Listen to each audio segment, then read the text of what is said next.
അതുപോലെ തന്നെ ആ വിഷയത്തിൽ ഇവിടെ എല്ലാവരും നന്നായി സംസാരിച്ചു. എല്ലാം ഒന്നും കുഴപ്പമില്ല, ഒക്കെ വളരെ ഉഷാറായിട്ട് എല്ലാവരും ഉഷാറായി. ഓരോരുത്തർ പറയുമ്പോൾ സമയം പാടായിട്ടുണ്ട്. അപ്പോൾ എല്ലാവരും വളരെ ഉഷാറായിട്ടുണ്ട്. അതേപോലെ തന്നെ മനു നന്നായി പാട്ട് പാടി. അതുപോലെ തന്നെ എല്ലാവരും. പിന്നെ അതിന് ശേഷം പറയാനുള്ളത് ചന്ദ്രസാറ് പറഞ്ഞ കുറേ നേരത്തെ വരേണ്ടതായിരുന്നു. ഈ പിന്നെ ഓരോ കാര്യങ്ങളും ഏതെങ്ങനെ അറിയോ, ഇതിന് സമയങ്ങളിങ്ങനെ നോക്കിയപ്പോൾ ഞാൻ ഇതിൻ്റെ ഇടയ്ക്കൊരു പിന്നെ ഞങ്ങളൊരു കുടുംബ സംഗമം ഉണ്ടായിരുന്നു. അവിടെ ഈ പുസ്തകം ഞാൻ കാണിച്ചു കൊടുത്ത് ഇതിനെപ്പറ്റി ഞാനും ഒരുപാട് നേരം ഈ ആർട്ട് ഓഫ് പെയിൻറ്റിങ്ങാണ് അവിടെ സംസാരിച്ചത്. ഇന്നത്തെ വിഷയവും കൂട്ടി ഇതിനിടയ്ക്കുള്ള വിഷയം കൂട്ടിയിട്ട് അതവിടെ കുടുംബയോഗത്തിൽ കൂട്ടിയിട്ട് ഈ പുസ്തകത്തിൻ്റെ അടുത്തിൻ്റെ ആർക്കേനും വായിക്കണമെങ്കിൽ വായിക്കാം എന്ന് ഞാൻ കാണിച്ചു കൊടുത്തും ചെയ്തു. അപ്പോൾ എന്നോട് അപ്പോൾ എൻ്റെ പ്രായം ഇപ്പോൾ എല്ലാവർക്കും അറിയാം, അവിടെയൊക്കെ ഉള്ളവർക്കൊക്കെ അറിയാം എൻ്റെ പ്രായം എത്രയാണെന്നുള്ളത്. അപ്പോൾ അവർ പറഞ്ഞു, ഈ പ്രായത്തിലാണ് ഇപ്പോൾ നിങ്ങൾ ഇതൊക്കെ ഇങ്ങനെ കൊണ്ടുവരുന്നത്. ഇതിൻ്റെ മുമ്പ് എത്രയോ സമയം പറഞ്ഞിരുന്നു. സാറ് പറഞ്ഞ മാതിരി തന്നെ ബാലചന്ദ്ര സാറ് പറഞ്ഞ മാതിരി തന്നെ ഒരുപാട് സമയം ഉണ്ടായിരുന്നു. പക്ഷേ അതിന് ഞാൻ പറയുന്നത് എന്താ അറിയോ, ഈ മോഹൻലാലും ശ്രീനിവാസനും അഭിനയിച്ച ഒരു ചിത്രമുണ്ട്. അതിൽ പറയുന്നുണ്ട്, എന്തേ ദാസ നമുക്കിത് നേരത്തെ തോന്നാൻ വിജയ, അതിനൊക്കെ ഒരു സമയമുണ്ട്. ആ സമയമാണ് ഇപ്പോഴായത്. എനിക്ക് ആ സമയം തോന്നി വരണ്ടേ. ഞാനിവിടെ 2017 18 ഇവിടെ വളാഞ്ചേരി വന്ന് പോയിട്ട് ഇവിടെ വരാനേ.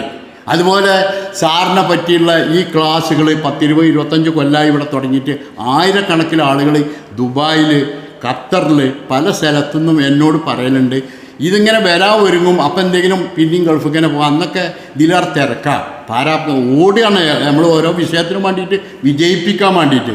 അപ്പോൾ അതിലിപ്പോൾ ഞാൻ എന്ത് ചെയ്തു, അതിൽ ലേശമൊന്ന് മാറി നിന്ന് കുറച്ച് ഒതുങ്ങി നിന്ന് അതുകൊണ്ട് ഇവിടെ വരാനും ഇതൊക്കെ പഠിക്കാനും അപ്പോൾ സാറ് പറഞ്ഞ മാതിരി തന്നെ അതിന് അവസരം കിട്ടിയതാണ്. അപ്പോൾ അതിനൊരു അവസരം കിട്ടണം. അപ്പോൾ ഈ പറഞ്ഞ മാതിരി നമുക്ക് എന്താണിത് തോന്നിയെന്ന് വെച്ചാൽ ഇതിന് അവസരം ആയത് ഇപ്പോഴാണ്. അപ്പോൾ ഇപ്പോൾ നല്ല അവസരങ്ങളാണ്, ഇത്രയും നല്ല സൗകര്യമുള്ള ഇതുപോലത്തെ ഒരു ക്ലാസ് ഉണ്ടായാലും നമുക്ക് 500 ആളായാലും 1000 ആളായാലും അതൊന്നൊരു പ്രശ്നമല്ല. അതൊക്കെ നമുക്ക് ഉഷാറായി വരും. എല്ലാവർക്കും ചെറിയൊരു ഭയമുള്ളൂ.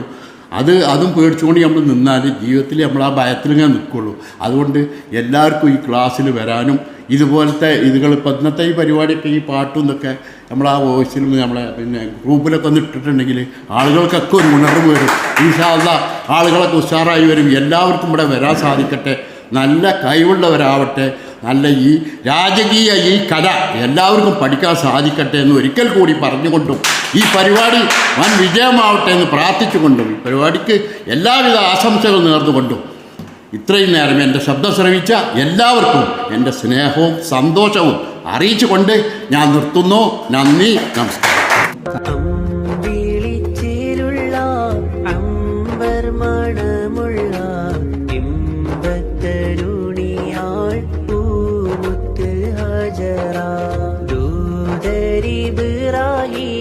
ആദ